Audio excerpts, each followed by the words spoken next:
thing when it says it's. There we go. There you go. You got it. Good morning, everyone. Welcome to our home buyer seminar. And I think this information will be great for anybody, whether you've bought a home in the past or this is your first home. We're here to help you and give you lots of answers. And you can also join us on the link that I posted on Facebook. My name's Laura Fournier. I am the branch manager of the Columbia Office of Nations Lending, and I also am a certified mortgage coach and a loan officer. So wearing multiple hats. I have a guest today, and Albert Whittington. He is a realtor, and I'll let him introduce himself. Yes, good morning, everyone. I am Albert Whittington. I am what they call the real estate plug. That's everything real estate. I am your direct connect. And I'm with Exit Flagship Realty. And I'm just happy to be here with Laura just to get everyone educated on this home buying process. Awesome. Albert, I call you Albert, but yeah, that's fine. Sorry, I'll get myself straight. I'll call you both. How long have you been in real estate? Actually, I've been in real estate 1.5 years now. Okay. As a licensed agent, but I've been investing and buying before then. Okay, awesome. So you have a lot of practical, hands-on experience with your own real estate that you brought into your business. Yes, ma'am. Yes, ma'am. And I have a couple of other side hustles, so I have a lot of business experience. Well, in this economy, and really any economy, it's good to have multiple streams of income. So I think that's a good thing to plant into people's minds, that multiple streams of income bring household stability with your finances. So that's awesome. Congratulations. Yeah. Yeah. So I've been a loan officer for 30 plus years. Oh, and wow. So a long time. I have a banking background. I have a degree in finance. So a lot of playing with money all my life and making good use of it. But the mortgage lending is my passion and I love it. So I'm really glad to bring this seminar. I do have a PowerPoint presentation that we can go through. I don't think I'll go through every slide, but we can touch on some of the basics and then maybe go through some of your questions that you brought from some clients, and we'll go from there. So let me do a screen share and you can let me know if this is working. Are you seeing my screen where it says, welcome to our home buying seminar? Not yet. Oh, thank you. Yeah, there we go. All right. So I think the first thing that's good to cover is just understanding the mortgage terms. And when you understand the terms and the language that's being used, it really brings more understanding to the whole process. But I think a good tip is whenever you're talking to your lender or your realtor and you don't understand a term that they're using, or if we slip up, and that would be our fault, if we use some slang or some acronym because we've just been doing this and we just fall into that habit, stop us and ask us what we're talking about, because we want you to fully understand all what we're trying to present to you. So I think we use the word PITI, or the acronym PITI or PITA, and it really stands for principal, interest, taxes, and insurance. And those are the elements that make up the actual mortgage or house payment. So you have your principal and interest on your loan, and then you have property taxes, you have home insurance, and a lot of people will have mortgage insurance. And we'll dive into that in just a second. So, and you may also have homeowners association or a condo fee, depending on what type of property that you will be purchasing. So that's like the main thing about your mortgage payment is, what does that mean? So your loan could be a fixed rate, or it could be an adjustable rate mortgage. We haven't seen too many adjustable rate mortgages, but I think they're going to be coming back, becoming more prevalent, and they may be offered to you. So if it's a fixed rate, you have 15, 20, 30 years where the rate is actually fixed for that term. If you have an adjustable rate mortgage, the rate will change during the term of the loan. And Bert, do you have anybody that's asking you about adjustable rate mortgages, or is it coming up in your area? I haven't heard anything as of yet, but I'm pretty sure they will be coming back the way the interest rate is rising. Yeah, when rates get higher and higher, then the lenders usually start offering the adjustable rate mortgage. And I think they're a lot safer now than they were before the crash, because they have built-in caps, annual caps and everything. But generally speaking, we'll try to fix the term like a 7-year arm or a 10-year arm, where it will be fixed for that long period of time. So they will come out, but we're not seeing a lot of them quite yet. Your interest rate is the rate that determines your payment. It's called a note rate, and that determines the interest that will be charged on the loan. So it's usually offered in segments of eighths, so like 6%, 6 1/8, 6 1/4, 6 1/2, something like that.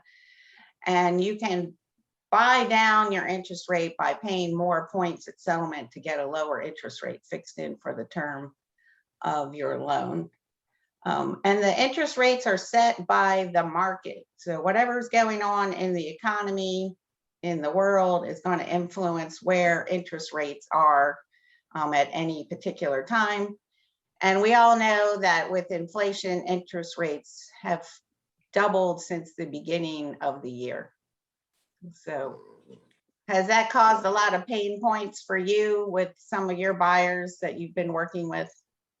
Well, it's actually has folks sitting on the fence wondering if they should become a buyer at this time. And I'm trying to explain to folks, well, interest rates are going up, but they're still at all-time lows. Yes, and you're exactly right. And I could switch screens, but maybe if we have time, we'll touch on that a little bit. Historically speaking, a 300-year average of interest rates is in the upper sixes. So we're actually still below the average, and you're exactly right. And I don't know when you bought your first home, but when I bought my first home, I had a fixed rate at 11%. Yeah, I was And somewhere I around. bought a home, and I was a first-time home buyer, and I bought a home Yeah. at 11%. And I was very excited. 2 years later, I sold that condo and I bought a single family home. And I was just ecstatic because I got 9 3/8 on a 30-year fixed. And I was below double digits. So that was like party time, because we were so excited because rates were finally below 10. So I can tell everybody with 100% confidence and certainty that buying now, where rates are, in the upper fives, or maybe depending on product and everything else, credit score, you can buy and have still a decent payment. And it's still a great time to buy, even though rates are going to be in that, maybe mid-5, mid-6 range, depending on your product and everything. Now that does bring up one of my questions, Laura. Someone asked, what is the highest and lowest interest rate that they can be offered? Well, there's so many factors that go into what rate you get. So I would say, with good credit and with paying some points, you could get in the lower or mid fives on a FHA on a 30-year fixed. Okay. If you are using a first-time home buyer program like the Maryland Mortgage Program, they set the interest rate, and they're where you're getting 5% down payment and some closing cost help. They set the interest rate. When I looked it up yesterday, it was 6.625. So you're looking at, APRs in the 6s and 7s on, ranges there. So it depends on the property type, credit score, how much down payment, what program you're using. So I would say you're going to be in the mid 5s to maybe even 7, depending on what product you're in. So everybody's loan is going to be priced on all of those elements. So, what your neighbor got or what your brother got is may not won't be what you will get because everybody has a unique financial situation. But still great rates to be a home buyer, and not low like last year, or the 12 years below when the Fed was keeping them low, but artificially. It's still historically in a good range and normal. And I think we're going to go into a normal housing market too. So I think, rates and housing will be more in a normal balanced market. So you have the number of payments, just hopping back to the screen. Like I said, it's a term on your loan. Most people don't go less than 15 years, but there is a 10-year, 15, 20, you can do 25, 30. So that's just how long your loan stretches out over time. And then we have mortgage insurance. Mortgage insurance is different than your homeowner's insurance. Your homeowner's insurance protects the house in case something happens, like a fire, could cover flood or sewer backup. Those sort of things are in your homeowner's policy, and that's mandatory. Mortgage insurance depends on how much down payment. If you put less than 20% down, then there's a charge for mortgage insurance. The mortgage insurance allows you to get a low down payment loan. That's the benefit to the borrower. It is protection for the lender, so that lenders are encouraged to make down payment loans. You can have no down payment, USDA, VA, you can have 3% down, conventional, you have 3.5% down, FHA. Those loans will have some form of mortgage insurance. So it's a cost to the borrower, but the benefit is having very little out of pocket. And your property taxes have to do with where your property is located. The city and the state and the county are all charging you property taxes to collect revenue so that they can provide services. Did we have any questions regarding those types of subjects? Let's see here. Folks are also hitting me up. I apologize, Lauren. They're trying to get on. I just had to post the Zoom on my Facebook page. Absolutely. If they have a question, let's pop it in there. That's what's going to be interesting to any viewers we have. I guess the question was about the FHA and the conventional. They want to know the difference between FHA and conventional, and that's a perfect question. That's great. How do they qualify? How are the qualifications determined? So each loan product has guidelines. Conventional loans, their guidelines come from either Fannie Mae or Freddie Mac. Those are big quasi-government institutions that service loans, and they oversee the whole conventional side of lending. Lenders like Nations Lending or any other lender would participate with Fannie Mae and Freddie Mac, but we would use their guidelines and their platform to do the underwriting for the loan. Conventional has come a long way over the years. They have good flexibility in their underwriting. They have 3% down payment for first-time home buyers. If you fit into their Home Ready or Home Possible platform as a first-time home buyer, they give you some discounts. So they really have a lot of good things to use conventional. FHA is backed by the government, by HUD, Housing and Urban Development. So that FHA loan is the original first-time home buyer loan, started back in the late 1930s. I think it was around 1936 or 37. And that was literally their original first-time home buyer program. So they started lending back then and encouraging lenders to give small down payments, because before, our parents and our grandparents, they were paying cash, they were putting 50% down. My parents had to put a minimum of 20% down. There really weren't loan options like we have these days. So FHA was born to coming out of the Depression to get home ownership increased. And it's been working for all of those years to help first-time home buyers. They're flexible with credit. Usually with lower credit scores, it prices out a little bit better to use FHA over conventional. And there's some subtle differences when you have a property appraised. FHA is a little pickier about property condition, health and safety hazards, peeling paint, that sort of thing. Conventional, to some degree, is a little more lenient on property conditions. But conventional can, you know, tag you for repairs on appraisals, just like FHA can. So the big difference is in the mortgage insurance. The FHA has their own structure for mortgage insurance, and they have this nonprofit, and they're doing. He said they've done 70. yes. So and conventional is going to price a little bit higher if you have lower credit scores. So I would say those are kind of the major differences. But when I'm working with a customer, I'm going to show them all their options. So you're going to see FHA, you're going to see conventional. If you're a veteran, we'll show you a VA loan. If you're buying in a rural area that's designated, we'll show you USDA. So we're going to show you all of those options. We have somebody joining us, so I'm going to let them in. So greetings to Robin, and thank you for joining us. So did anything come up with what I was saying about conventional and FHA?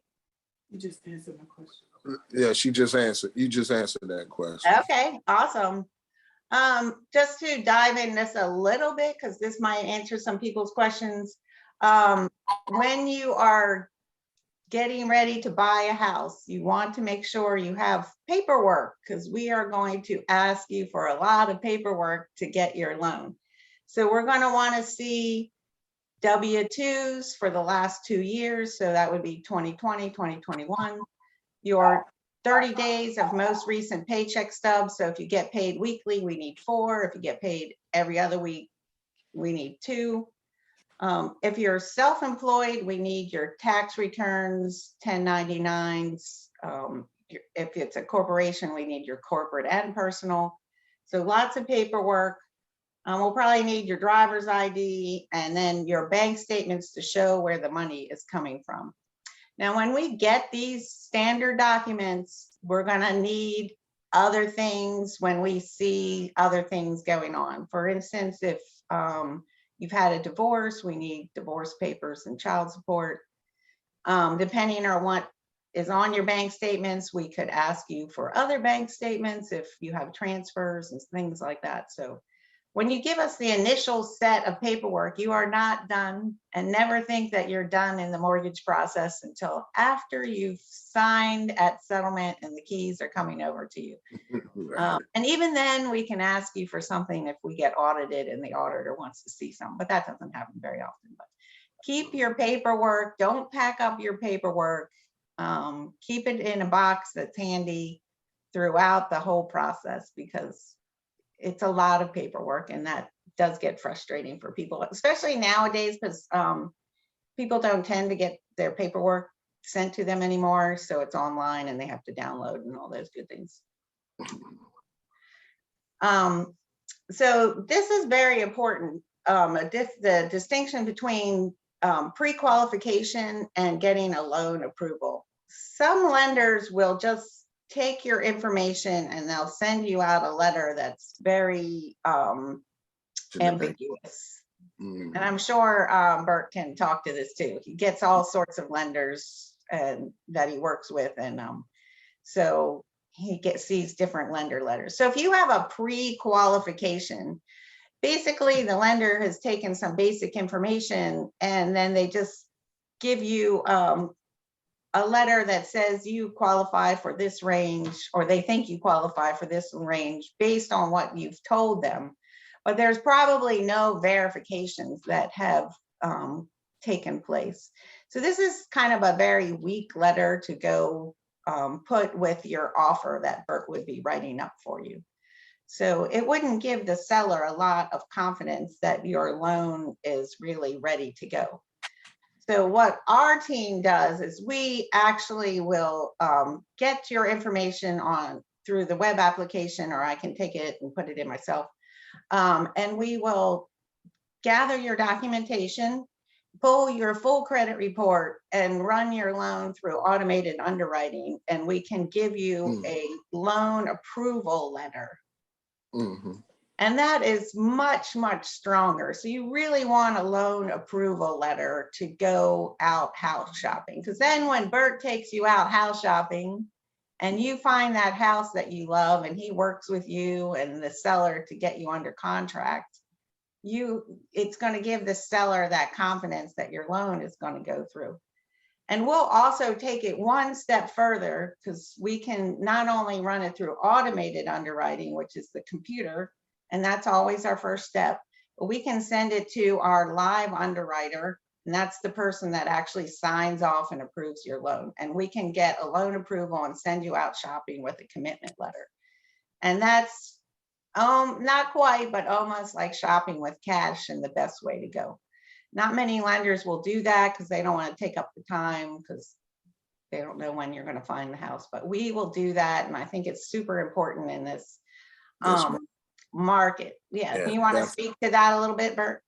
Yeah, definitely. You want the loan approval letter, because it is definitely going to help you settle faster, as well as be taken seriously, because you don't want to be considered one of those tire kickers who just out there trying to see what they can get or what they want, when you can definitely know here's what I'm working with and here's what I'm ready to pull the trigger on. Right. And once you get under contract and you're that far through the process, we can settle in as little as 14 days. Oh, And that might be very attractive to the seller. yeah. So, Yeah. okay. I thought she was in, maybe she had to drop out. Okay, inviting Robin back in. So these are something very important. Credit score is huge. This is the number one component of how pricing is for your loan, and also what loans are available to you. So it opens up options. The higher your credit score, the better pricing you'll get on your loan, the interest rate and the mortgage insurance, and the more loan options you will have. So it's very important. You can have scores less than 500, which sadly they put in the category of miserable. And you can be 720 and above, and you're in the excellent range. Scores do go up to 850, but 720 and above opens up everything, all your options for you. It gives you great pricing. So these are kind of the ranges. We can work with clients that are in these lower ranges and help them get their credit back up to snuff.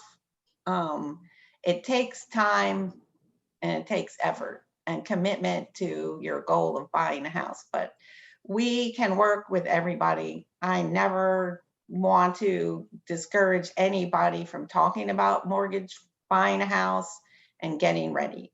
Sometimes it takes people 2-3 years. Sometimes it takes them 6 months. Sometimes I can improve somebody's credit, if they're in this 580, 620 range in a month.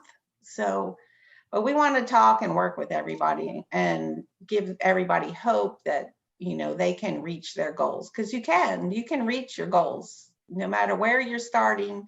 The only thing that you have to do is actually get in the game and start the game and be committed to going through the process. And I'm not saying it's easy to improve your credit, or it's not fun, but it can be done. Right. And we can help you with that. So go ahead. The question was, what about hold on, I lost it. What about 630 with some challenges? If you want to use a first-time home buyer program, most of them require a 640 credit score. If you have your own funds for down payment, closing costs, then 630, I would show you FHA and conventional. I would venture that FHA will price out better in that credit score category, but that is possible. And like I said, work with challenges, and we will use them as opportunities to get better and to learn about financing and get better with your finances and have a good future going forward. So I have a couple more slides about credit, so that might also. So what is a credit score? Credit score is just a number that the credit bureaus calculate.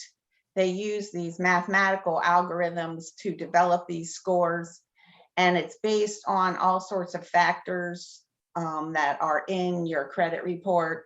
And those factors would include billing history, your current unpaid debt, the number and type of accounts you have, how long your accounts have been open, new applications for credit, which are called inquiries, how many of those you have, whether you've had any major credit issues, like if you've had credit sent to collection, if you've had a bankruptcy or foreclosure, and then what types of credit that you have, like do you have major credit cards or just store cards, maybe a gas card.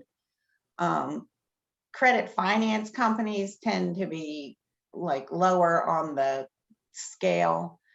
Once you get a mortgage on your credit score, that usually really elevates your credit. If you've had a bankruptcy or foreclosure, we have seasoning requirements for those, but you can still buy. You're not going to be banned from getting a mortgage forever. They just have seasoning requirements. Did we have a question from that? There was a question. It's in our chat. Hold tight. Let me go through the chat. Go for it. Yeah, will current debt lower the amount you qualify for if you have a 660 credit score? Well, your debt is a consideration because we calculate two ratios. The first is your housing payment ratio, or your front ratio is what we call it.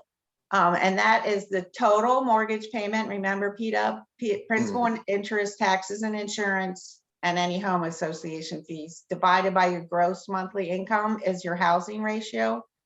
To that housing payment, we add all your monthly debts, car payments, credit cards, student loans, installment loans, store cards, all of those things that you pay out. If you pay child support or alimony, that goes in your debts as well.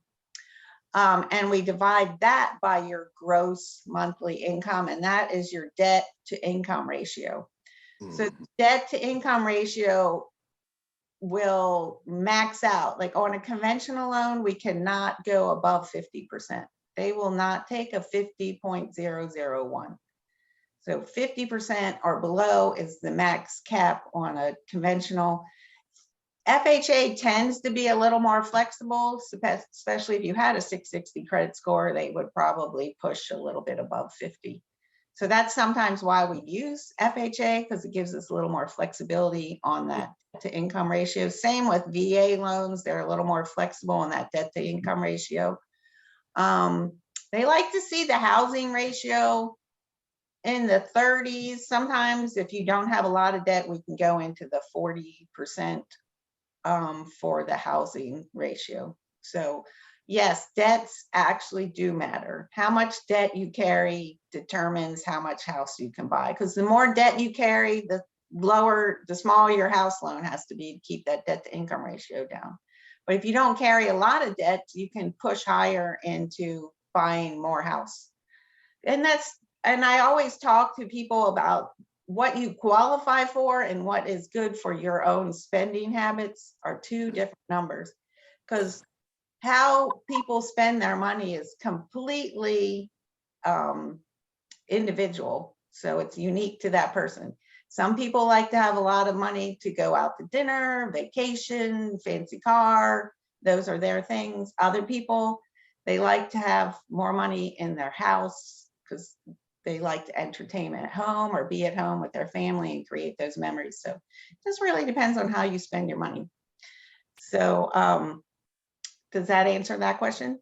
Yes, ma'am. Good job. Awesome. There is another question. Yeah, go for it, because we only have a few more minutes. The time goes by quickly. This one is regarding couples. Now, what if the husband scores a little lower than the wife? How is that determined on what they qualify for, if that makes sense? Every lender will use you get 3 credit scores. You get TransUnion, Equifax, and Experian. Mm-hmm. So each person has 3 scores almost all the time. We use the middle score Mm-hmm. of each borrower. So it's not an average or a mean. It's literally the number that falls in between the high and the low. And we use the lower of the 2 middle scores. So if whoever had the lower middle score, that's the score we will use to determine all the things on that loan file. Got you.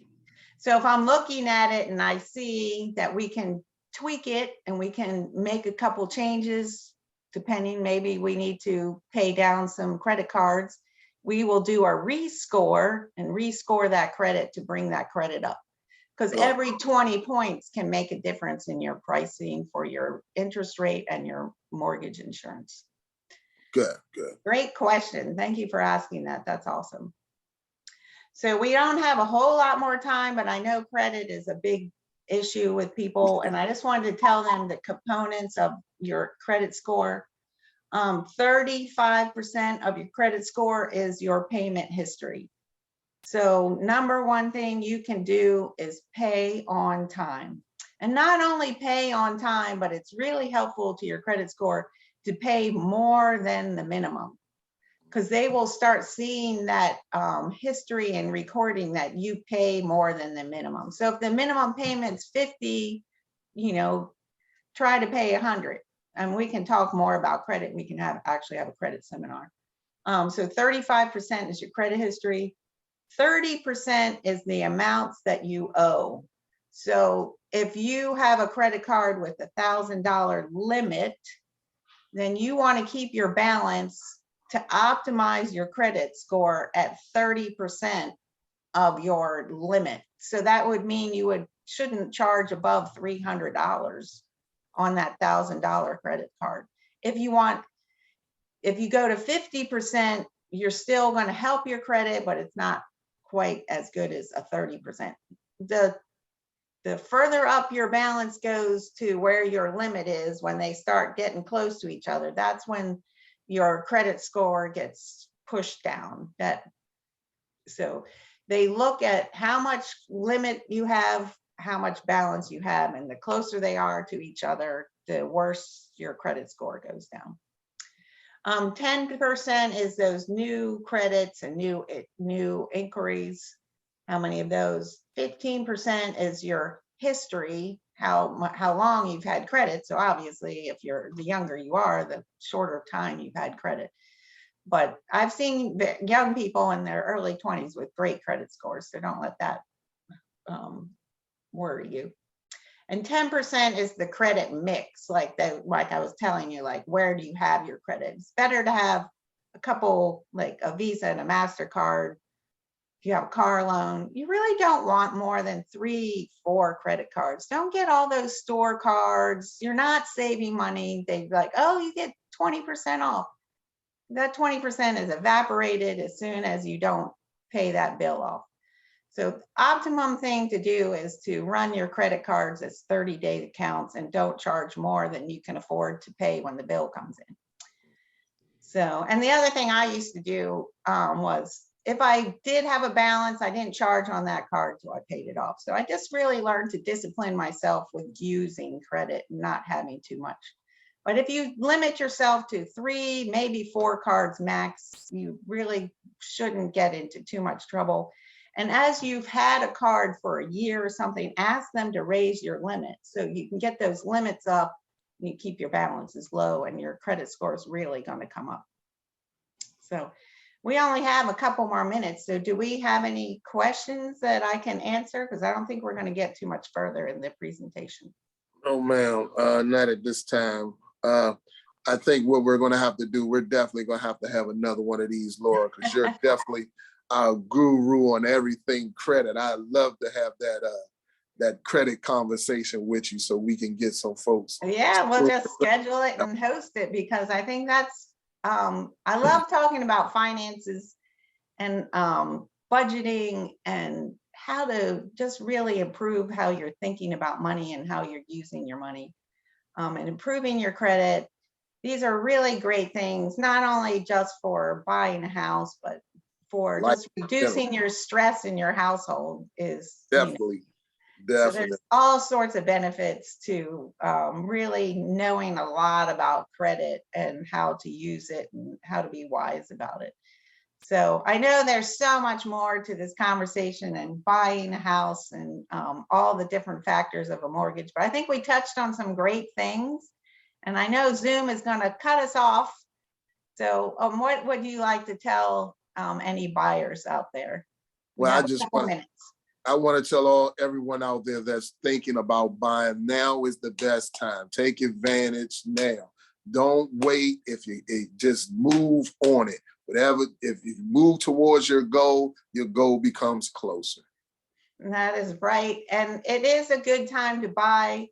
The best time to buy is when you can afford it. So if you can afford the payment, it's a good time to be buying a house. Because, and this is a whole nother topic that I have information on, is, you know, the rental market and the history of interest rates and the history of housing. So we can touch on that again too. But Bert, what's your phone number? How can people reach you? You can reach me at 202-603-3989. Again, that's 202-603-3989. Or you could just catch me on the website. My website is DA Real Estate Plug. That's therealestateplug.com. Awesome. So Thank you, great Laura. to have you on, I Bert. appreciate